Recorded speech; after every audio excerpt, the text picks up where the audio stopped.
just formally speaking then, I'll just welcome councillor, staff, presenters and members of the public. Council briefings are recorded. Public galleries attendees' presence implies your consent's being broadcast. I don't think we have any though. In the event of an emergency, follow the building wardens to the nearest exit. The meeting point is across the road at Peace Park. Bathroom facilities are located opposite the chamber foyer entrance. We've got apology from Tony, although we don't really need apologies, but just note that Tony's given apologies. She had to skip out to another meeting. It's great to have Councillor Immink back with us. And we've got Wilson on Teams, and I think Julie Jukes will be joining us on Teams shortly as well. Before we kick into the local growth strategy, I'll just note that we've got original copies of our declarations that we made when we were sworn in, and we'll leave those in your cubby hole, so everyone's got a copy of your swearing in declaration. And so to the local growth strategy, welcome Brian, good to see you again. And Lainey, take us away. Thank you. Yes, me again, another project around strategy. So for the benefit of our new elected members, so this project was essentially an output of a spatial planning process that also included the regional economic development strategy and also some work around our climate change risk assessment. So the way we're seeing this piece of work is this is the launching into the local implementation of all of that information that was gathered in those associated work programs, which all kind of came to a head earlier this year. So Brian Patchett, we're very fortunate, has joined us to guide this particular project, which is drawing the strategy together. But I do want to comment that we're already starting to think about growth as a program rather than just the strategy, because actually it's really important that we get ahead of that and think more holistically across the whole organisation. So it's a really exciting piece of work, and I'm going to hand over to Brian to talk about where we're at. Kia ora koutou, councillors, thank you for your time. Just a couple of things to note before I start. One is that the presentation we're going to show you on the screen just is slightly different from the one in your pack, because we went through it again and realised the word hapu was spelt incorrectly quite a bit in the earlier version, and we wanted to correct that. And there's some updated maps in this version on the screen again. Not a great departure from what you have, but just an update. So I'm going to zoom through the first part of this quite quickly. There's a lot of information in this, I acknowledge that. But I just wanted to very quickly recap the process for the new councillors so that you, building on what Lainey has said, and I'm very happy to answer questions as we go through this. I mainly want to focus our conversation on the strategic moves and growth actions part of the presentation, because that's really the sort of guts of the strategy, and touch on the implementation at the very end. Just a quick reminder that this is building on the spatial plan and the regional economic development strategy, and it's taking it to that next level of detail, focusing it more locally with additional engagement and looking more deeply at how you make some of these big ideas happen. The spatial plan was very much at a kind of 10,000 feet level, and so we wanted to bring that to life and make it more real and implementable. In terms of why you have a growth strategy, it's really about recognising that growth and change is going to happen anyway, and so you want to try and get ahead of that and harness that to deliver the wider range of benefits and wider range of things that the community cares about. So whether that's affordable housing, more employment, restoring and protecting the environment. And the other thing too is that by having a very clear explanation of the kind of growth and change that the district wants, that can give confidence and certainty to others that are going to invest in the future of the district. Because in fact, most of the investment in the future will come from people other than the council. There'll be private sector investors, developers, iwi, that will be bringing their capital and their efforts to the future of the district. So by laying out the council's direction and being very clear about that, that helps others in terms of their own confidence. What's in it? I'm not going to spend any time on the slide other than to say the full, the kind of key elements are in this presentation, but the actual document itself will come to you on the 4th of December, and it has a narrative wrapped around it, so it's a more accessible thing, more accessible and digestible to the public, and it will be nicely laid out in a way similar to the spatial plan. It fits into the kind of architecture that the council has of its strategy documents and its implementation documents. It's quite a complicated diagram, but really what it's trying to say is the growth strategy sits up there with the other strategic documents. It's very much informed by the council's long-term plan goals and the things that were in the spatial plan. It links in across to what central government is doing in the regional government. It speaks to and is informed by what iwi and hapu are talking about in terms of their aspirations, and then it influences and shapes the kinds of investment and capital investment choices that council makes, the way that it chooses to regulate land use through the district plan and plan changes, and the kind of partnerships and relationships and investment opportunity, collaborative investment opportunities it might seek out. So it's intended to be both informed by what sits above it and influence the kind of implementation mechanisms that council has available. In terms of how we went about developing this piece of work, we've been working on this over the course of the year, very much informed by existing work, existing engagement, not trying to reinvent the wheel. So where conversations have already happened on things that has been brought into the process. We've learnt from others, looked very widely across the country at how other councils have tackled some of these questions and learnt from that. And we've undertaken a lot of targeted consultation with various stakeholders across the district. We've spoken to or had at our events and our drop-ins and our focus groups over 400 people from a wide range of different parts of the community, things like the business community, the social sector. We've had engagement with iwi and hapu. We've talked to seniors and kaumātua, early career professionals. Wide range of different conversations have informed the work and reflected in the ideas in this document. And we've also, of course, talked to yourselves in April and September and now today. So the bulk of what is in front of you is the kind of key elements of the growth strategy. The first part of it is the kind of growth challenges and opportunities that we document in the material. Then there's a small section on the priority growth areas that are very much drawn from the spatial plan. And then there's that material on the sort of 5 big strategic moves and the growth actions, some principles to shape the wider growth activity of the council, and then something about sort of assumptions and implementation. I'm not intending to dig into every single piece of this. I'm happy to take questions on any of it. But just in terms of the growth challenges, we've set those out and themed them up under 4 different themes. One's around the changing demographics of the district. One's around housing supply, affordability and quality, that challenge and opportunity around unlocking development and the challenges that relate to the resilience questions, but also the market feasibility challenges, and some of the challenges that present themselves with Māori land, which has particular challenges in accessing capital, and the ownership structures because of trusts can present some additional work that has to be done, and council has a role potentially to partner and assist with that, and then that whole issue of growing businesses and jobs. So there are a number of slides here that detail all those challenges and opportunities we've documented from the conversations we've had. I wasn't intending to speak to any of them in particular, but if you have questions, please ask them. No, keep moving.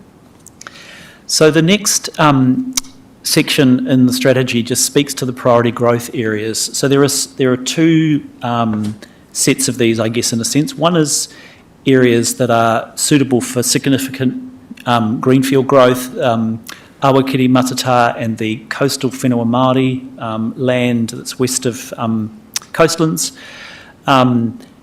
Those are areas that have been identified through the spatial plan process a whole range of sort of opportunities and constraints have been considered in terms of natural hazards and all sorts of other things, and they reflect the decisions that were made out of the spatial plan. In terms of Kopaopao, this has been identified as a place that's very suitable for more intensification, so that's more density, subdivision, and over time perhaps some townhouse development or terrace development. It's more resilient than other parts of the Whakatane township, so it's an appropriate place to see more housing go in over time. And then Murupara and Minganui have been identified because they are iwi-led development areas where the iwi in those areas are very focused on renewal and opportunity and development, and so we wanted to make sure we captured those as well. And we've noted, and the growth strategy notes what the sort of key next step is for each of these areas, and when you see the full draft for the 4th of December, you'll see that noted. And then this is one of the sort of emerging maps that will be in the document, and this just gives you a sense of the design and look and feel of what the local growth strategy will look like, very similar to what the spatial plan had in it. Moving on to the strategic moves and the associated growth actions. So the strategy contains 5 strategic moves that are intended to be at the heart of unlocking growth and development in Whakatane district, and we workshopped these with you in September and received some pretty positive feedback, I think, about where those were heading. And each of them has been built off some of the insights we've acquired through the process that we've run and the conversations and the previous work that's been done. And I'll briefly touch on each of those as I move through this material. What we've done with each of the strategic moves is develop a set of actions that sit under each of those.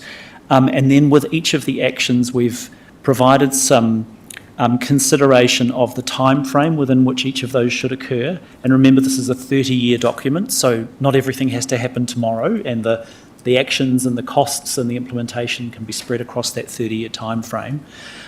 We've reflected what the key roles for council are in those actions, whether it has a regulatory role or a role as an investor or service provider or a facilitator or a partner or advocate. We've given an indication of cost. This doesn't imply new cost. This says these are the kinds of indicative costs for each of these actions, and many of those costs are already built into council's long-term plan. The current one, and would no doubt be reflected in future long-term plans when council makes its decisions about what those budgets are. Perhaps worth noting that the idea here is that some of the actions that are sitting in the strategy might require a rescoping of some of those existing commitments, or a refocusing or a resequencing. And yes, there are some new things that are costs that aren't present at the moment, but many of them are things that council already has on its agenda. And then the final sort of consideration here is this kind of comment about the level of current feasibility. So this is really asking the question, how set up to progress this action are we right now? And for the immediate and minor enabling, these are things where council has pretty much got the resources and capability, and probably these actions are sort of already sitting in a work program somewhere, but might need to be tweaked a bit just to align with this direction. With the major enabling and aspirational, these are things that are, probably are a bit more of a departure from what might already be in the program, and some of them tend to sit further out in that 30-year period. And there are one or two things that we've described as aspirational, because these, at the moment, we couldn't do them. We either don't have the capability, or we need some pretty big shifts in the wider context in which we operate. So we might, for example, need a different government that has different priorities. We might need, some of the earlier things that we do to have already been bedded in, so that we've got this opportunity to do some new things. But we felt it was important not to lose some of those ideas, because in the future, in a different context, we might have that capability. We might find ourselves in a better position to progress some of them. So that's sort of describing that feasibility question. So then we've got these 5 big ideas. The first one is around unlocking resilient and market feasible greenfield opportunities. And really this is built off the kind of critical insight we've had that we need greenfield and we need some of it at scale. We have a housing shortage, which drives the challenges around affordability. And also we know from a lot of the conversations we've had that it holds back some of the economic development of the district because people can't find places to live when they come here for work. We heard some interesting stories in some of the conversations we had where people said, I came here with a job, but I had to live in a caravan for 6 months because there was literally no house that I could rent.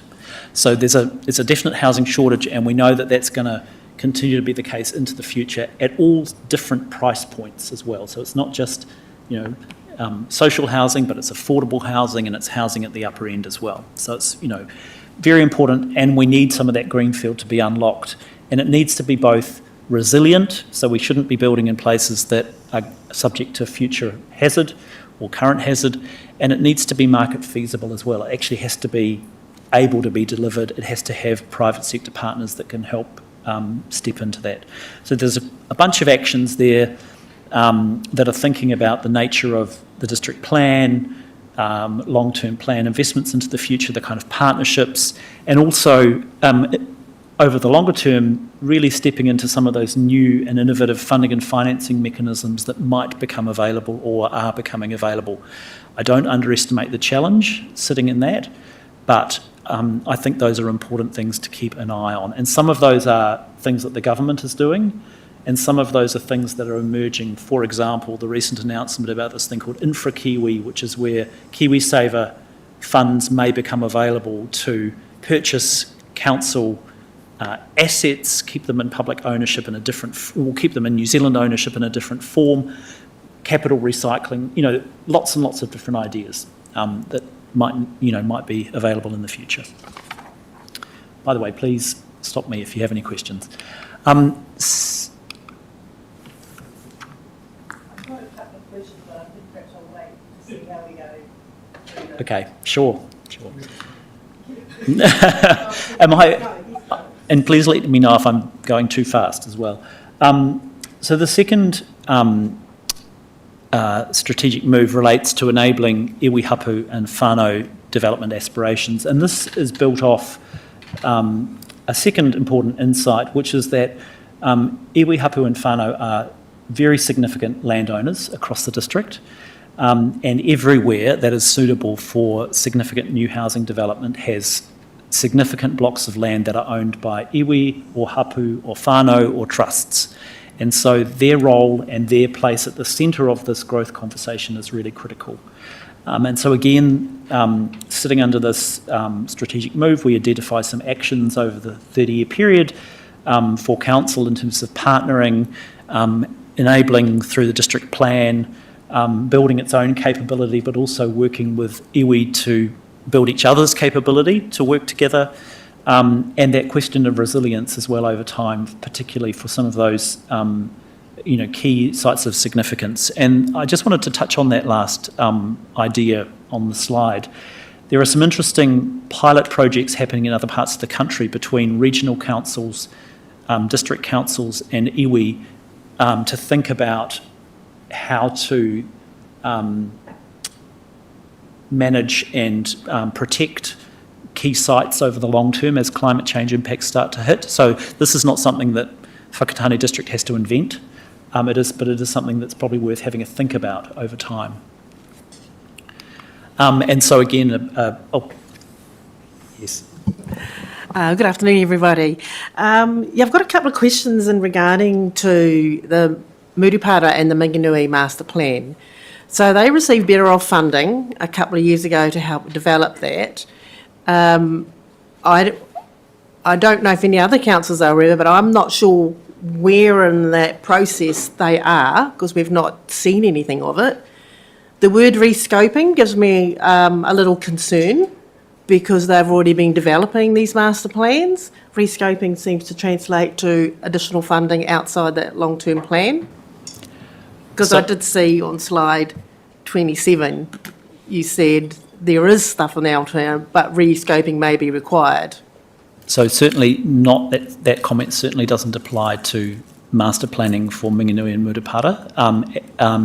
My comment about rescoping really was related to things that haven't started, but where there's a sort of a one line sitting in the LTP or something where it might say we're planning to do X, and you might say, well, let's do X plus Y with that, or let's use that funding in a slightly different way. So an example might be that there's funding in the LTP for district plan reviews. And I know Nicholas is embarking on the structure planning for Awakeri. So that's bringing forward, using some of that funding to bring forward that piece of work. So that's the kind of thing that I mean, where it's sort of still the same piece of work, but it's got a slightly different focus. Okay. But it's not redoing something that's already pretty much substantially done. Thank you. Because I think that's where the master plan is at. And the master plan for Minganui and Murupara, at what point do we get to see some ideas? Just checking the last report on the Better Off funding program. So give me a moment and I'll pull out the paper and. Okay, I can ask another question while you're doing that. So with Minganui, so my understanding is that the residents of Minganui pay into a Minganui fund for rates, but it's not rates like other ratepayers are paying. Like, is the master plan going to be investigating how that might translate? And also their infrastructure needs a lot of work. Is that all in the master plan, and how they're going to be rated for that, or will that all get equalised? Because there's a lot that needs to be done at Minganui. That's not something I can answer. Yeah, I can help. So in terms of the master plan for Murupara, that one is very near complete, and I presume that will be coming to the council very shortly. Minganui, exactly some of the issues you just raised are still being worked through, so that's a little bit on a slower trajectory, but it's not that far away. So we're still talking the next few months. And so it's the supplementary. So when we look at the housing and the growth strategy and any economic development out there, are we hand in glove with the iwi that are there, or is it going to be like 3/4 council funded and 1/4 iwi funded? Like, I know we're getting concept ideas of what it might look like in 30 years' time, but I think we do need to have some of that financial consideration too. Yeah, I'm not sure the master plan will deliver the financial solution to it all. It truly is a master plan to try and reset, I guess, where that township might go. Minganui, let's face it, it's complex. Yeah, for exactly the reasons you've raised. So we are working with Ngāti Whare, who, and through that master plan process, are working both with the Ahu Whenua Trust and there's another trust as well. So it is complex, and we'll bring you an update, I think, on just where we're at with that shortly. All right, thank you.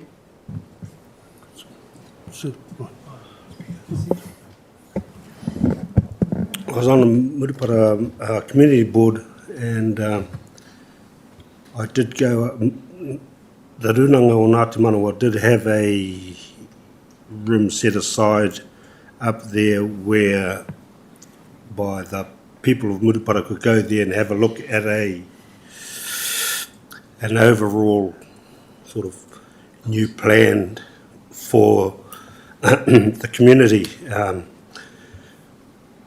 relocating the shopping centre, maybe having a retirement village, setting up papakainga and all that sort of stuff. I just forget, but I think they were from, one lady was from the coast, and I think one was from Rotorua that were running it. I can't remember the name off the top of my head, but it looked like it was a plan that was, a long-term, really long-term one that may have started a couple of years ago, and they've just got to that stage and everything looked all right, but I don't know where it sort of fits in with all of what we've just been talking about. And as for Minganui and Te Whaiti, and that, well, yeah, it's very much iwi controlled, that one.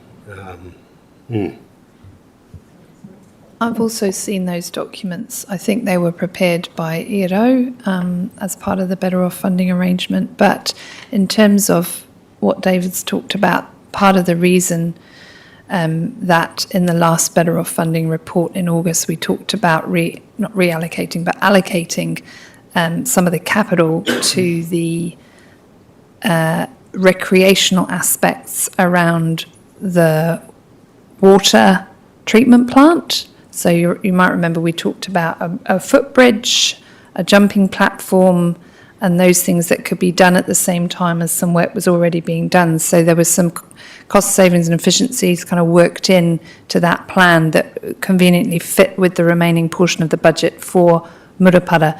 But yes, you're quite right, both of you. You've said it in different ways.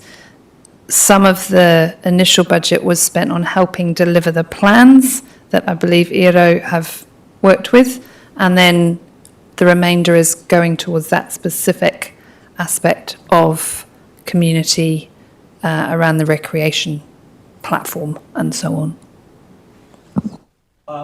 Yeah, I'm just wondering if we are getting into a bit of detail level here where there'll be other opportunities to dig into this kind of That's fine, thank you. So moving on to the next strategic move. So this move relates to this idea of a mixed-use corridor connecting the town centre and Kopeapau. The sort of insight out of the work was a recognition that both of these locations are incredibly important for the region and its growth and well-being.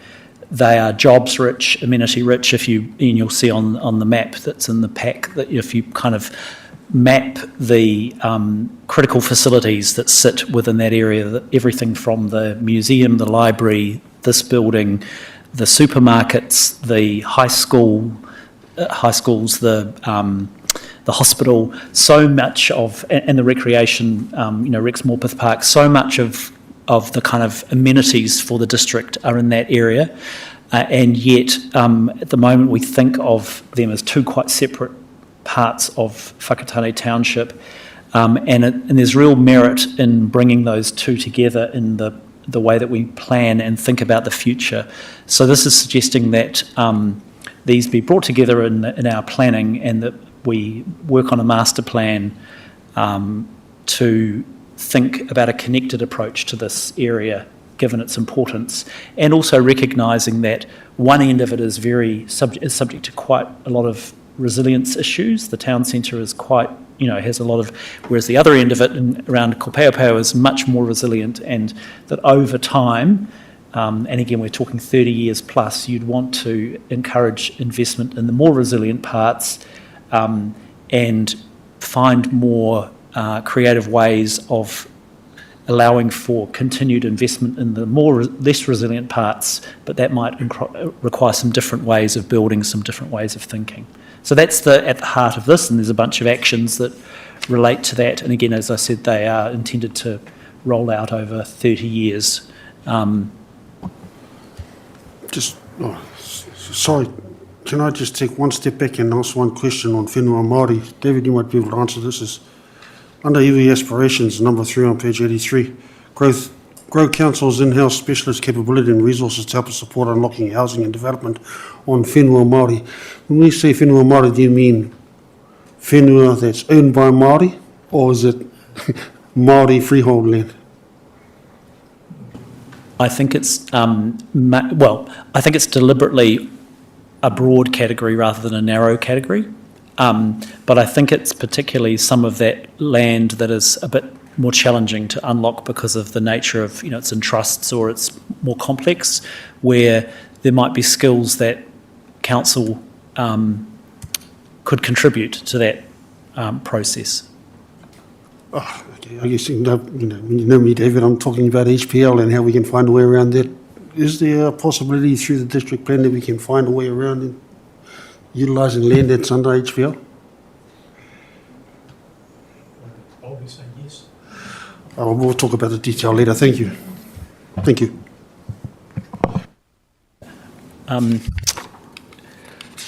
So a map associated with what I've just mentioned, and that hatching area is it's highly indicative at this stage. You'd actually define what the corridor was through the master planning process itself, but it's recognising that there is this area of Whakatane Township that really does have a critical set of regional amenities, and it's jobs rich, and parts of it are more resilient than others.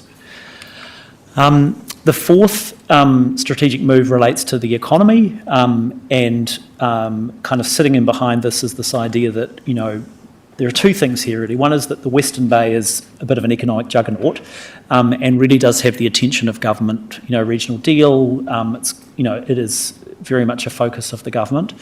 And so, but at the same time, Whakatane has some strengths that are perhaps not fully realised, and that there is an opportunity to do more work on some of the comparative advantages of Whakatane and sort of bring those together. So don't think about the Western Bay as something you have to fight, or it's an opportunity. Proximity is an opportunity, and as well as the things that are inherent and valued here. But over time, as the Western Bay grows, there will be opportunity for this part of the Eastern Bay as well, in particular.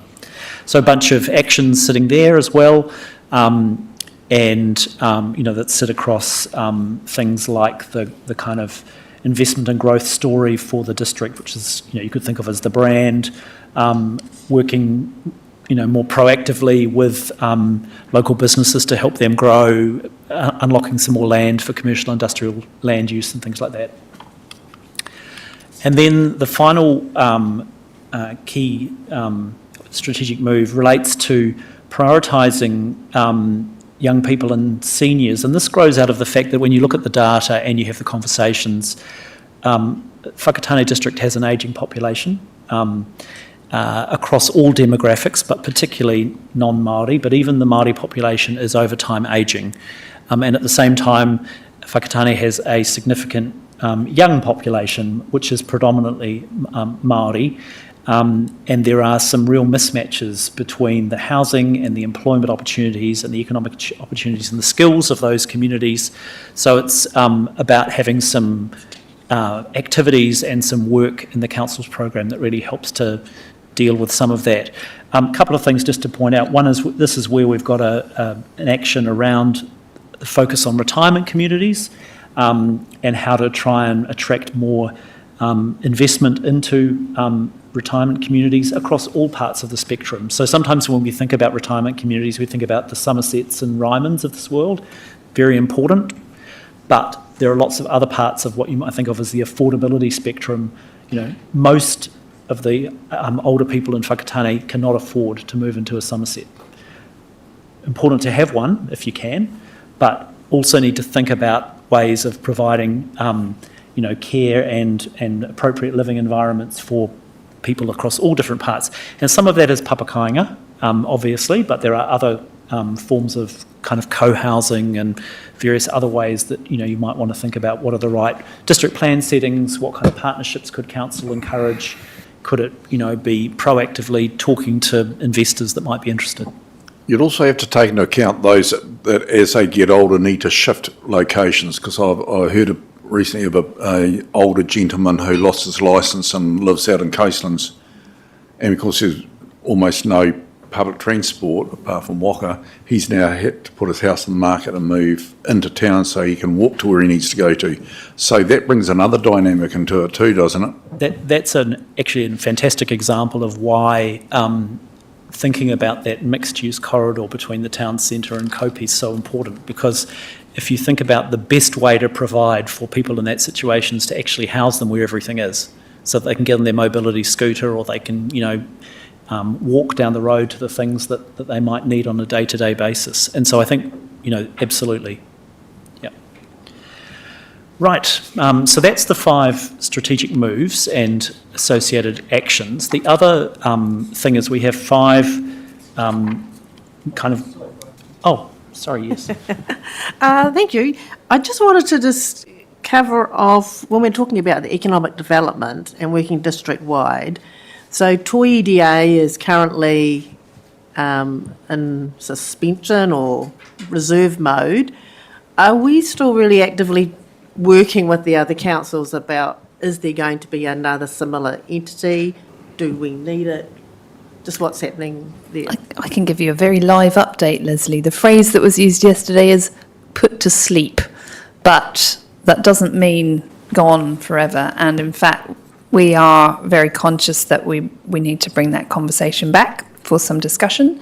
We met with the chair of Toy EDA yesterday just to kind of have a bit of an open conversation. It was actually specifically about brand, because actually there was some work done recently, I think 2023, on a brand for the Eastern Bay, and actually that's sort of just been sitting on a shelf, so we use that as an opportunity to just connect in. So the short answer to your question is yes. I know that there's also a question there about when that comes back to you, because obviously it ultimately is a conversation that needs to happen at that level, but I'm just giving you some confidence that we're thinking about that and the best way for that to work going forward. Thank you. Just an additional bit of information, the governance prior to the election, we're talking about, to the mayors, we're talking about the joint committee being a landing place for the sort of economic development and local growth strategy updates, and also wanted to talk with the regional council about a broader Bay of Plenty mural forum that connected those things together as well and made those priorities. So, yeah, I think coming up after the election, there's just going to be a bit of a reshuffle around where those things sit. Super, thank you. So as I said, in addition to the sort of big 5 strategic moves, we've got 5 principles, and the intention of those is to make sure that all of the growth-related activities that occur are done in a way that's inclusive and balanced and sustainable, and that they encourage, partnership and alignment with our regional partners and with national and iwi hapu-led efforts as well. And so those, in the growth strategy, we just unpack those a little bit to describe what they mean. Again, I won't touch on all of them. I would just like to go to the number 5, which is really about the council. So this is about how council operates and how its culture and processes and capabilities and the way that it tries to work within the community to be an enabler and to foster those collaborative relationships, have the right skills and capability, and have processes and systems and an organisation that's really fit for purpose for all of those things. And that's part of what the executive team is all about, is leading an organisation that does those things. So sometimes that's a bit that gets forgotten in some of these kinds of strategies. So it's important to remember that council itself has an important role in working towards growth and development and a social equity agenda. Finally, just a couple of final things. So one is that we've included in the document a sort of table of the kind of critical assumptions that sit within this work. And sometimes these assumptions are things that are not visible, but they are all assumed by all of us. And so rather than being invisible, we've tried to make them visible. So these are things like, that we actually will, that council's leaders and staff, will champion growth, will be focused on the 5 strategic moves that, central and local government partners will work with us. And so where we think there are risks that these things might not happen, then we need mitigations or we need actions to try and make sure that they do happen. So this is really just trying to say, rather than assuming these things and not having them visible, we want them to be visible in the work that we do. And if we feel that there's a situation where one of these things is not quite happening, then we can take action to either amend our strategy because it's, or our actions because, it's not possible to do what we hoped we could do, or we can hopefully correct course and, make sure that these assumptions still apply. Final thing, and I know it's pretty much unreadable, but it will be readable in the next version of the document that you see in a couple of weeks' time. We have sequenced all of the actions. So we have suggested when they should occur, and they do build on each other.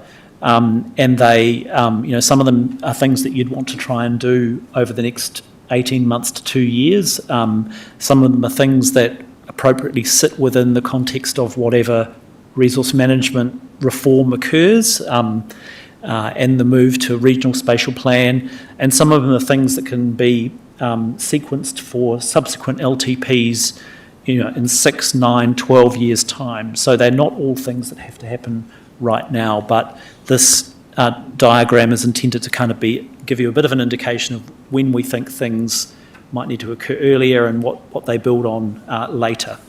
So I do apologise that this is relatively unreadable, but this is something that you'll be able to see in a bit more detail when the document itself comes to you in a couple of weeks' time.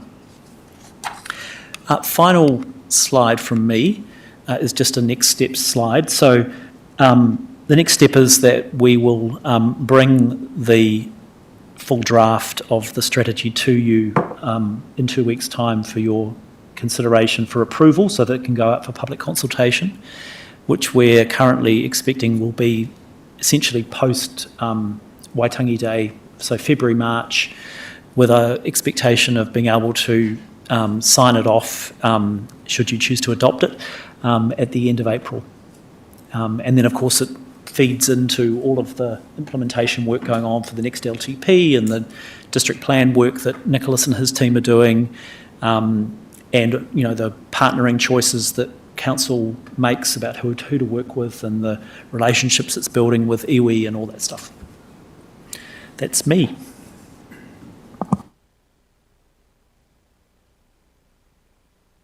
Thank you. Just looking at the timeline, is that too late to start the LTP discussion subsequently to doing the consultation? I might let Lainey answer that question for you. No, I think it's ideal, actually. So from what I've seen in our LTP cycles, we do embark on a kind of pre-engagement where we reaffirm strategic priorities around 15 months before adoption. And so actually this will segue really nicely into that work, because it does actually, prompt some early thinking around what direction do we want to go in terms of growth for the LTP. So yeah, I think it'll line up really well. So we'll do a consultation on the local growth strategy, feeding into the long-term plan discussions. Yes. So there's a number of different ways to do that. Last LTP, we did an external pre-engagement. So Harvey Caravel ran that, and they actually went out to targeted stakeholder groups to talk about what matters to you and so on. So really, really high level. And that came back and was the work that informed the reduction of the 8 priorities down to 5 with Anne Patillo in around May, June.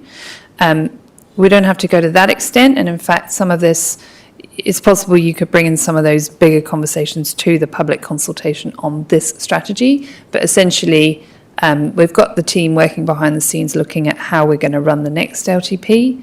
There is a view that actually we did so much work in that strategic priority space last time, we might not need to do it to the same extent this time around if the priorities are still landing quite well for people. So there are options with how to kind of craft that in the early part of next year.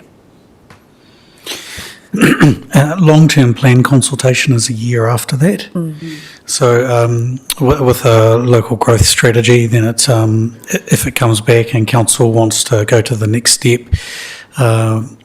you've had engagement. If you've got a community that understands where growth needs to occur, that they're comfortable on the places that have been talked about, council backs that when it comes back, then you've got questions around wastewater scheme. So Matata is already in the work program. Staff are currently working on a resource consent for that to come back to council. The missing piece in the jigsaw puzzle then becomes the district plan rezoning. So we have a year then to go through a process where we're looking at the district plan rezoning. If council wants to go quick, still ahead of the long-term plan consultation. And remember, the next long-term plan is complicated by the fact that, and we're going to hear a bit more about this, that your water strategy needs to be separate from the long-term plan, but it is council's last opportunity to really influence what that waters program looks like, and bedding in things like the water infrastructure you might need to open up new zones in places like Matata and Awakiri, which are currently unserviced. So, just to give a little bit more detail to Lainey's comment about ideal, it still works. It's good. Look, that's great. I'm just kind of thinking about community fatigue between consultations and pre-engagement, and that's before you get to like the long-term plan. So how we send that message with the timelines, I think, is Noted. important. Yeah. That was a great presentation. This is actually, I find this all quite very exciting, and look forward to it coming before council formally.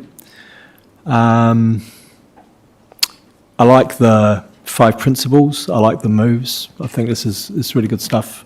So thank you for that. I'll just say one thing as a pedantic kind of point for me, which I often bring up, which is around growth and development. I think have slightly different meanings in council, but I take my cue from ecological economists like Ewan Daly, who talks about the distinction between growth and development. Growth is just a size thing. Development is about greater complexity and such. Hopefully our language can kind of reflect the distinction.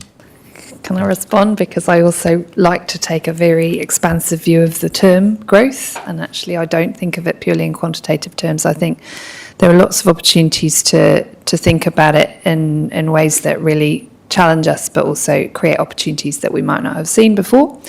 I do just want to note before we close this session, if there are any real allergic reactions to what you've seen, it would be helpful for Brian to know that now, because he is going to go away and make this beautiful and bring it back to you. So just testing, are we generally okay with what we've seen today? Thank you. Thank you, Brian.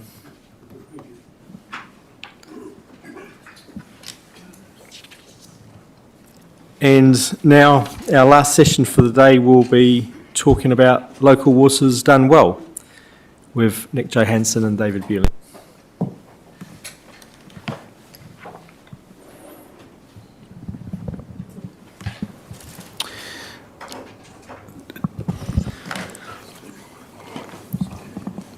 Do we have to introduce Nick, or has Nick been introduced? To do that. Oh, lovely.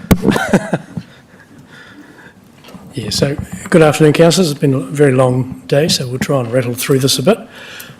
But as Steve has just said, I would like to introduce Nick Johansson to you slightly more formally than I think sitting in the back, as he's done a couple of times. So Nick has been appointed as our Transition Director and has taken over the activity of our 3 waters. So not only, particularly the transition phase that we'll talk about today in terms of local waters done well and what the service delivery plan requires us to do, but also just in terms of the operational aspects of our waters as well. So it's been sitting with me for a year, so I'm going to basically give you the presentation today and hopefully hand it over to Nick. So let's go. Okay, so just quickly, I'll cover off very broadly and very quickly the water reform program and the local waters done well government initiative, just reminding you mainly. We'll talk a little bit about the water services delivery plan and then probably get a bit more in detail around the implementation of the individual business unit, ring fencing and the joint CCO conversation. And then particularly I'm after some feedback if we can around the heads of agreement that's tagged right at the back of the presentation, but I'll talk through that and explain what that is all about. Okay, so water reform, as I think you're well and truly aware, it's been going for many years now, mainly a result of Havelock North. And the reform program is focusing on drinking water particularly. Wastewater is in there as well, and the poor cousin really is stormwater, but it is certainly part of the 3 waters conversation. We know nationally that we're well behind in terms of investment, in terms of our water infrastructure. In fact, Whakatane District Council is no different to many. The current government's initiative is called Local Waters Done Well. It replaced the previous Labor government's entity model, so this is they passed legislation where we were going to join into different size entities that varied along the way, but when the new government came in, all that legislation was wiped, and essentially it provided councils the opportunity to decide its own model moving forward. So the government really gave us about a year to talk together and to come up with our own delivery model, considering the arguments that we put up around localism and how we want to have some control over our own resources going forward. That conversation was always premised on this idea that we had to be financially sustainable going forward, and I'll talk a bit about that. And as you are aware, for those who were around the table last triennium, DIA particularly was advocating for larger groupings of councils, so in other words, combining together, even though there were other options around that. And probably critically, we had to deliver this thing called a Water Services Delivery Plan by the 3rd of September. I won't cover this off too much in this slide, but again, it's a bit of an old slide, but again, it was just really highlighting those critical points about the delivery through our Water Services Delivery Plan, which is now done. The criteria around being financially sustainable going forward, both in terms of revenue, our investment going forward, and just our day-to-day financial management. And we had to be very transparent about showing that financial sustainability. Back when the slide was put together, new legislation was on the horizon. We now have that legislation. It's now passed. And there are other regulatory bodies, if you like, that have been created through legislation and are now around. Taumata Arawai is an example. It came around 2 or 3 years ago now. That is the regulatory body that oversees our water quality and quality type measurements and keeps us on our toes there. We have to report quarterly to them. The Commerce Commission now has also been set up as an economic regulator, overseeing water's delivery going forward, looking at issues like pricing of water and how it's charged. So it's quite a different beast that is coming, or that is here and is coming. Just a quick reminder of, I guess, primarily this year and what the council did. About November, December, so late last year, the government said, look, we've got 5 options that we want you to explore. We needed to put up a preferred option and at least one other for further analysis, and the council did agree in December to look at a standalone business unit, as it was known then, as an option, so keeping it pretty well in-house, but as a separate ring-fenced entity, and exploring a joint water services CCO, so joining together with some other councils, exploring that as an option, and it operating as a council-controlled organisation. So slightly more arm's length from you as decision makers. It would go to a separate CEO, a separate board for decision making as a collective with a number of other councils. So those were the 2 options out of the 5 that the council said, please explore those further. We did that, and we put those up for community consultation in about April and May, with hearings in June, and really the decision that the council made, indicated in June and then finalised in August, was the best of both worlds, both those options, essentially, and I'll explain those a bit more. That went into the form then of our Water Services Delivery Plan that we submitted to DIA in early September. That was approved on the 30th of October, which was good news. It was approved alongside essentially Rotorua, Kawerau, Aporiki and our own plans. And the reason for that is our plan indicates that they are the 4 councils that we want to continue the conversation with going forward about combining with. So that was very clearly consistent in the 4 delivery plans that went to DIA, and that's part of the reason why we managed to get through their approval process. Obviously, we're now at the point where Nick takes over. He has to implement that delivery plan moving forward. And probably the critical date, even though there are some other important dates in the meantime, is 1 July 2028, because that is the date when, under the legislation, we have to have a financially sustainable model up and operating. Can I ask a question on that? It says, the way you've stated it says that the new delivery model is required to be implemented and operational. But I thought that all 3 of the councils, other councils like Rotorua, Kawerau, Potiki and us, we were allowed 3 years until July 2028 to see if we could continue to be viable on our own with the plans. And that if we were, we would not have to go into a combined group. So this is where the options that we've defined in our plan are the best of both worlds. So we've got the option of setting up as what's now known as an in-house business unit, and we're going to do that. That's initially what we will do, and I'll explain the timing around doing that, while this conversation around whether a CCO option is beneficial to us all continues. And there's a decision point coming up the end of next year, or into early 2027, where all councils will make that decision whether you wish to combine or not. So you've got the best of both. You've got to set up as an in-house business unit. That's what we've said in our plan, and we've shown that that can be financially sustainable. A conversation continues with the other councils as to whether there's additional benefits from joining together. Is there more than two options? Like, obviously at the end of next year, the option will be, we can stay on our own, or yes, we'll have to combine in 2028.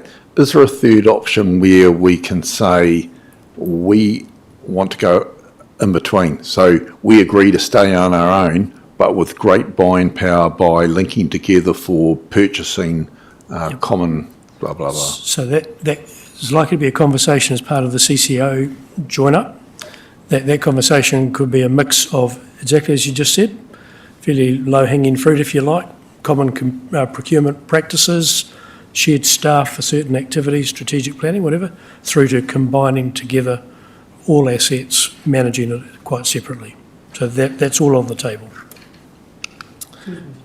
Sure. What's the real benefits of actually joining in with the other councils? Okay, so you might to add in too. I guess at a fundamental level, I guess its scale brings economies of scale. So larger population base provides an economy of scale that could, over time, provide you services at a cheaper rate. Now, it's arguable, but that's fundamental argument. It could be that at scale you can strategically plan for your asset management together and save through not having each council doing its own asset management. You could procure your pipes and everything else you need collectively, again at scale, and save money that way. So there's a number of, there's a whole bunch of ways that you could look to see if there's efficiencies, but that's what the CCO conversation will explore in more detail. So it's basically about being able to procure your infrastructure at a cheaper sort of rate because you've got a bigger buying power. Not just procurement, that could be one. That could be about your strategic planning, how you do that at a more strategic level to gain benefits, through doing that. So it could be long-term planning, could be procurement. It could be as simple as shared staffing resources. Okay, just another question on that. I did talk to the man when we had the LG workshop in Rotorua. He was implying, we did actually say, if council didn't join in with other councils, then they might not be eligible for government funding. Is that a fact, or is that? Yeah, so at the moment, there's no government funding available to us to explore options going forward. It goes back to the comment I made earlier. There's definitely a flavour with the government and DIA that they want to see groupings of councils together. And whether that then ultimately ends up with financial support, I'm not quite sure. But that's, we know that some of the earlier councils that did indicate they wanted to be together did get at least some small funding to help assist them. Sorry? I can maybe add. Okay, go. Thank you. Mayor and councillors. On that, so there are, from a funding and financing perspective, different rules of engagement between an internal business unit and a CCO. So under the Local Government Funding and Financing Act, you have debt to revenue ratios that apply for an internal business unit, and they are different to the rules that apply under a CCO. So it may have been part of that in the conversation that the capital available to you under a CCO is different to that under an internal business unit. I suspect that may have been part of the conversation.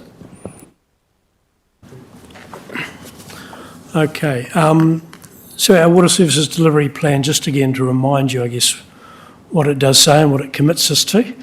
So it does say we're going to establish an in-house business unit by 1 July 2027. And I'll explain a little bit more what that actually means. In putting up this as an option, a credible option that met the legislative requirements, we did have to re-look at our LTP work program and refine it, rehash it basically. And so what we have said is we will need to invest in today's dollars the equivalent of 21 million per year in terms of capital delivery, and that will need to be formalised through your next LTP. We're currently obviously in our existing LTP, and we are running at a level about that or even a little bit above in terms of what the plan says we'll deliver. But prior years, just I guess this is a slight warning signal, our capital delivery often isn't at that level overall. So it's potentially challenging to continue to deliver that on a long-term basis, and we may need to consider how we do that. As I have said, we're going to continue to investigate the Joint Council CCO with Rotorua, Kawerau and Apotiki. And just for the newer councils, there was also a conversation that did start with Tauranga Western Bay, Thames Coromandel and ourselves. And following joint conversations, the preference was to work with Rotorua, Kawerau and Apotiki. I think I've covered off the other points. As I say, I guess probably the main highlight, which I know you're aware of, but we did get our plan approved 30th of October. Thank goodness. And just to reiterate what I just said, the reviewed CapEx program that was reviewed internally, it was reviewed externally. It increased our commitment in our current LTP from $190 million to 215 over the life of this current LTP. That plan was tested with Taumata Arawai and the Regional Council from a compliance point of view. And what it really does is bring forward our compliance requirements so that we become compliant quicker than the plan originally had intended. So we hope to be compliant with our drinking water standards by 2028 and wastewater a little bit further out by 2032.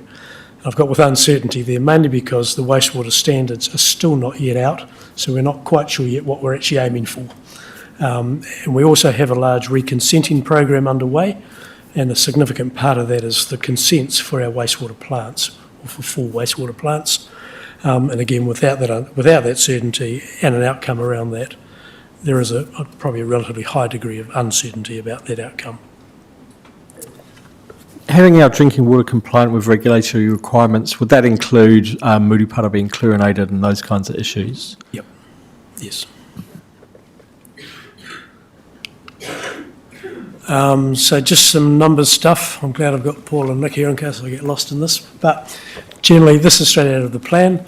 It clearly indicates that the cost of water is going to go up. So currently, if you get water, wastewater and stormwater, it costs you about $2,000 a year. By 2034, that will be the equivalent in those dollars of $4,400, and that's reflective of this further investment that's required. That piece of work was done, the 21 million was done at a level to try and deal with this affordability challenge. So, of course we could have gone higher. Going lower, we wouldn't have been able to deliver what we need to. So it's set at a point where, as best as any affordability measure is accurate, to try and to pitch it at the right level for our community. What it does do is obviously increase our borrowings quite significantly in terms of the waters, and that has some flow-on effects in terms of our debt headroom in some of those later years shown there. It is compliant, but it starts to push some of the limits. So, Paul's probably in a better position to talk in more detail about it, but just be aware of that. It's quite a commitment moving forward that potentially has some impacts on other council activities you might want to invest in down the track. So it's going to be a bit of a juggling exercise. That peaking in 2034, will that be affected by the fact that the Maratā sewage scheme has been reduced to, instead of 44 million, down to the 14 million, which when you add in the Ministry of Health sponsorship, it would come down to 14 million. So will that Yeah, so at the moment, the Matata wastewater scheme has been pushed out by this plan. So that's sitting in 2034 or some period like that. It probably is sitting at the higher figure. And so if that comes forward and is at a lower price, then that will require some rejigging of some of these calculations to make sure we're still meeting thresholds. We're quite conscious that that was an outcome of that earlier conversation. Yeah. Thank you. Just checking that, so when we submitted to DIA, they had to approve all of this, and the auditors also approve it with the debt headroom in terms of the water services plan? Yeah. Shall I answer the first one? Yeah, so certainly all the financial modelling went to DIA, and we have an assessment report that shows, yes, under the legislation, it's all compliant. Okay. They recognise these factors though, but it's compliant. So in terms of a straight legislative outcome, yep, we're fine. Process complied, you mean? No, we Demonstrated. will be, if we've demonstrated that we can be financially sustainable. Yep. Thanks. Yeah, with it. Okay, cool. Yes, I just wanted to also, I guess, start to touch on the implementation now of what the plan requires. And it's probably more the bottom purple line here I just wanted to point you to. So this is some of the earlier work prior to Nick coming on board. We already had his name at the top. But I guess there's a number of work streams that now flow out of this that affect a number of areas of the council. So obviously one is our people. You know, we have a team who will be potentially affected by an outcome down the track, both those that are employed full-time in our Three Waters operations, but also a number of others who part-time, you know, have some part-time role. It might be finance support staff, it might be a customer service role, it might be our procurement team who help from time to time. So there's a number of staff across the organisation that's affected. It's 35 staff directly affected and probably a dozen, if not more, other part-timers. So there's a piece of work around change management that's kicking off. Paul next to me, he's got to lead this ring fencing exercise over the next year or so to ring fence our Three Waters activities, separate out the financial components from all the other council activities to be able to show it is transparent and again ultimately financially sustainable. So he's scratching his head over that one. There's a policy and strategy component which links into our long-term plan, and I think it was touched on a little bit earlier, around under local waters now, we need to do a water services strategy which is separate from the LTP. It's almost a mini LTP in itself around waters. It has to follow the same timeline as our LTP. And of course the conversation around the LTP particularly will be, well, we'll set up an in-house business unit, but are we going to a CCO? There's probably an external conversation linked to the LTP around that decision as well. It's getting really messy. Then there is a component around the CCO and what happens there, and I'll touch on this as we, in the next slide or two, as well as all councils are committed to consultation over the next year with our communities, because we need to keep them obviously informed about where the conversation is going, how it's developing, what information is coming out from that. All councils are acutely aware of the linkage with our iwi partners in that as well. So that's another component. So yeah, it's really just trying to highlight it. It's a complex beast that we're now moving into. Can I just add quickly? Just so you're aware, you know, there are a number of policies where waters features, and you have to back waters out of all of those policies, and some of those policies only get reviewed alongside the LTP. So with that strategy, we have to review all of those policies during our long-term plan. So it's like a revenue and financing policy, which you do anyway. But significance engagement has to be reviewed and publicly consulted on because we're removing waters out of it. And there's a number of other ones as well. And then there's fees and charges. Still sort of haven't figured out how that works. But yeah, it's not just financial ring fencing, but actually the ring fencing of those other matters. It is quite a complicated project. Good luck, Nick. Yeah, I won't really talk to this slide. I've sort of touched on it. It is headed up financial ring fencing. Steve said ring fencing is broader than that. But probably just a couple of things that the previous council was also talking about, which was some of how we rate for water, particularly in terms of Mirapara and on the plains, and this question of equalisation and what we do there. And I guess the messaging here really is it doesn't make sense to some of us that you charge on and do that now. You would bring it into this conversation and link it all together. So again, it's an LTP conversation around how you fairly charge for water. Yep. Just before we go too far ahead, can we go back to that last slide of the scope of change on page 64? There's obviously a number of positions in there to be confirmed and all that. They're all new hires, are they? So just flick They back. are Yes. all people that are already in the firm, but yeah. they're being reassigned to help in different areas. So the names that are there are staff members, yes, except for the program manager. That is a contract position. Yep. It's not that they're being reassigned. At the moment, we had to put a name under a heading. So it's on those people to now work out who in their teams might be able to assist. So we aren't hiring a whole lot of new people. We're just spreading the load amongst the existing employees. Just hold that thought. So you've seen in the annual plan this afternoon, Yeah. there was seeking some additional funding to try and help plug a couple of these gaps there where we don't have resource. And so, to be fair, that because we had to submit this plan to government for them to approve it, government has insisted that we do it this way and set up such a stringent management scheme, but they're not giving us any money to help us do it. So they're demanding we do it, but they're not giving us anything to do it with. True. So we're stuck between a rock and a hard place. Yep. And the intention is to loan fund those costs and put them against debt against Thank you. T. Excuse me, I'll just add to that as well. Many of those roles aren't full-time positions. Some of them we will get subject matter experts in, so they won't be on staff. I also think that there are great synergies between us and other councils. So there are 23 councils around the country who are going as an internal business unit.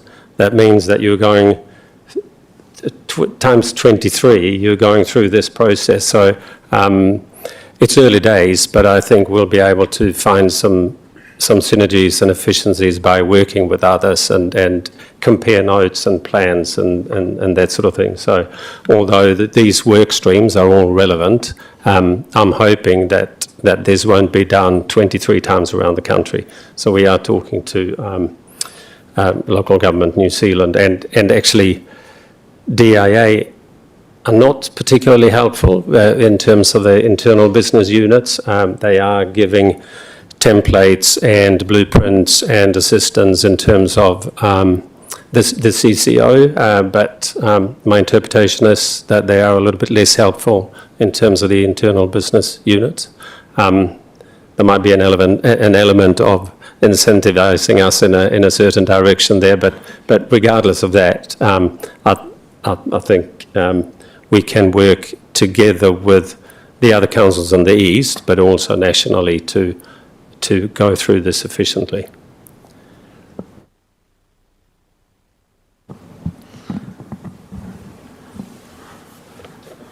Look, I'm in charge of it, that's all right.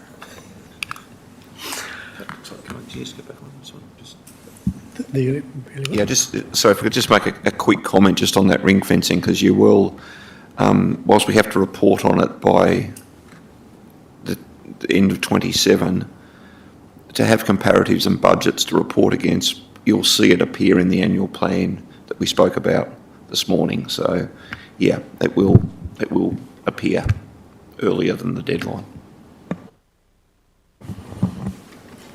Thank you. I'm not sure who to direct this question to.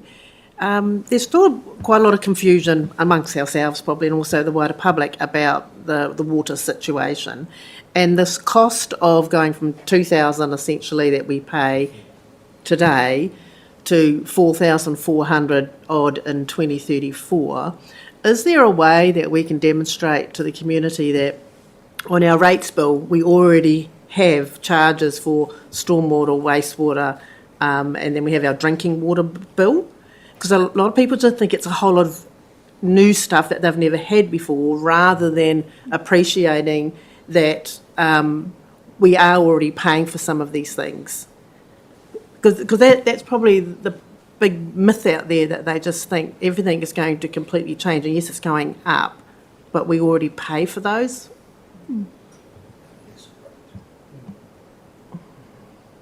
I think it's a really good point, and we'll take that as away as feedback basically, and make sure that we do line ourselves up to communicate clearly what costs are now and how they would have increased anyway if we weren't doing anything different. So I think, yeah. All right, thank you. Thank you.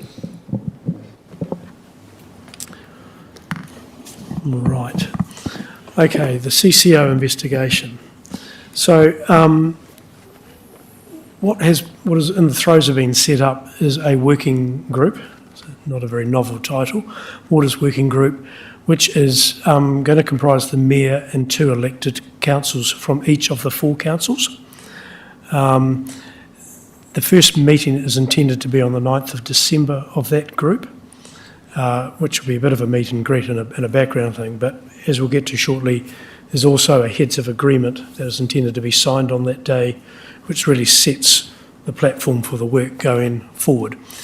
The working group is a group of elected members are there to, I guess, scrutinise information that's put in front and to give recommendations back. So the working group itself won't have any decision-making powers. It's all about recommendations back through, firstly, what's called a project team, which is the chief executives and other people that the chief executives want as part of that, the people doing the work, to then bring reports through to each of the respective councils. So the reporting through is to councils, but the working group is really the think tank as an elected level to scrutinise the modelling and the like that comes through. So the purpose of the group is to receive information which will include modelling together, all our current plans, I guess, and putting those together and seeing what the synergies are, where the opportunities are, and obviously any major showstoppers. It will consider the financial components, and there will be a conversation, I'm sure, around, it's set up in such a way that they can consider everything that Councillor Dennis just raised earlier on about, I guess, low-hanging fruit stuff through to full asset passing, assets being passed over and run as a CCO. So it's wide and broad, as it probably should be. The intention is all the work is done next calendar year, with community and iwi engagement throughout the year, as I've talked about, with a decision either very late next year or into early 2027 that will come back through each council. Should it proceed from there, then the heads of agreement really sets up the mechanisms to set up a CCO by 1 July 2028. So, that's in very broad terms. The agreement itself, there's a diagram of the same sort of timeline, if you're a visual person like me. I think we've covered that off, which is that timeline on the 9th of December. So provide overall direction to the chief executives, intelligence on political landscape, and to engage it with other elected members to share any concerns. So that's how it's been set up. The heads of agreement is at the back of your presentation. It's a fairly simple document. It does cover off when it commences, when it expires. Basically, it commences as soon as it's signed. It expires when each council has made its decision to proceed with a CCO or not.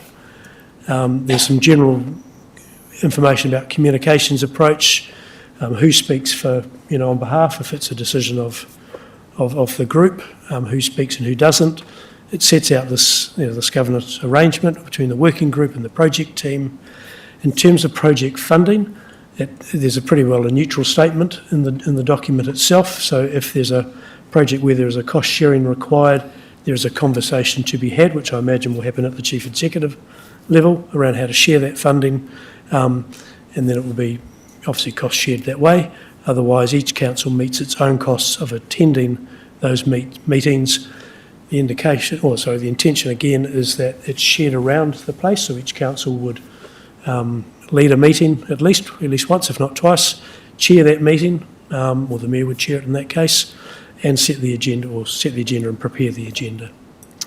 There are outs, so councils can exit if they are worried about it, with some provision around alerting other councils to that fact as soon as possible, and I presume there will be some conversations about the whys and wherefores of that, and obviously trying to identify any key showstoppers along the way. Is that a reasonable summary, Steve, of that heads of agreement? Please have a read of that if you haven't. If there really are anything that you think is objectionable in there, let me or Steve know. I say the intention is on the 9th of December. Hopefully it's a relatively smooth conversation and a signing ceremony. That's the intention. So, thank you. I think that is it. Thank you, David. In the event of a change of central government next year, is it possible this gets flipped once again? Or have we signed by that stage? Have we committed to something that cannot be overturned by a change in government? Well, I think the intention of this decision, it's late, very late next year. It'll be just after an election. I think we're on a path now, I think. I don't know the answer to that question, whether a new government or a different government, if it happened, would flip it again. They'll be flipping it into 2027, when a lot of councils will be on a path that's almost irreversible. Okay, and then again, just another one, rate capping, should that become a reality? Yeah, unable to answer until we see the bill, what the implications of that would be. Is it a possibility? Oh, anything's possible. Look, I really couldn't say in terms of without having any information at this point in time. So, yeah. And I wouldn't want us to go too far down that track at this stage in any case. One more, perhaps. Come. The Bellway... As long as it's on track. Sorry? As long as it's on track. It's always on track with me, you know that. There's a bow wave of debt coming with this. Indicated a little bit earlier, Matatawa wastewater is what pushed out to? Well, by the current plan, I think it's 2034. Right. So I'm just wondering then again, with that and the Rex Morpeth upgrade, again, when does all that come into the big picture? I think you'll be wrestling with it in the LTP, I would have said. That's when all of this would come together, and you'll be doing your trade-offs as you normally would do. So, yeah. I'll try. I'll have a go at that. I've been here long enough to be dangerous, but not long enough to add any real value. But I'm happy to have a go at this. We have the water services delivery plan. That's a really good plan. It's viable, sustainable. It's been approved by council and the DIA. But like everywhere else in the country, that was put together in a pressure cooker. That was put together very fast, and a big body of work like that is very difficult to analyse in the greatest level of detail. It does have a comprehensive risk schedule attached to it, but I don't think the consequences of those risks are very well understood. So we have, in essence, we have a plan, but we haven't got a strategy. The Act asks for us to put a strategy together. So this has really been put together back to front in some ways. So I think what we need to do is to run a quick gap analysis, basically it sounds bureaucratic, but sort of understands what the consequences of the risks by the plan are, and feed that into sort of a front end of a strategy and run that past you as a council as quickly as we can. If Stephen, if you sit a bit closer to me, you might kick me under the table. I might. These are thoughts that are sort of shaping up in my mind, and I haven't run them past executive yet. So, but I think there's at the heart of this needs to be a water services strategy, which is what the Act is calling for. That's driven by the level of service that you as councillors need and want. We haven't really got that at the moment, but that's not because we've made mistakes or anything. It's just because we didn't have a choice, and neither did any of the other councils. So, without relitigating, I think we probably need to just slow down a little bit, have a look at what the big building blocks of the strategy that you would want should look like, and then see how that fits in with the water services delivery plan that we already have, and set a direction from there. Thank you, Leslie. Thank you. It's kind of like going back to Andrew's original question of what happens with the government change, and having a quick squiz at the heads of agreement, looking at the exit, if council exits, they're responsible for their own costs to date. Do we need to put anything else in there about should there be government change, councils can choose to exit gracefully with no X on them? Because if we've already gone down that pathway, I'm just thinking in terms of you said some feedback on the agreement, or was that already going to be a given? I don't know who that's going to. My microphone's run out of steam. Thank you. I think if there's a change of government specifically, then leading into the election, there'll be clear policy from the opposition, and everyone will have a pretty good understanding about what's going to happen with the existing water services plans. But as the team said, it's really hard to second guess what that might look like at this stage. The one thing I've been saying to people is it doesn't matter which government it is, they all want waters out of council. So it's still going out, just what it looks like when it goes out might be slightly different. But yeah, it's something that would come back if there was a significant government change and a change of policy and direction on it. Yeah. Just a supplementary. Sorry. And just in terms of regional council is not part of this agreement, but doesn't our stormwater cross over at some point? Our stormwater responsibilities?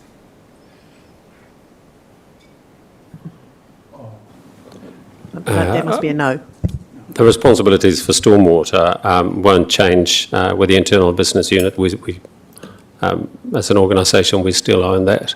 The only way you would not have that is that if you have a CCO set up that doesn't take on the accountability for stormwater. So it's a two-water CCO, and that seems to be the.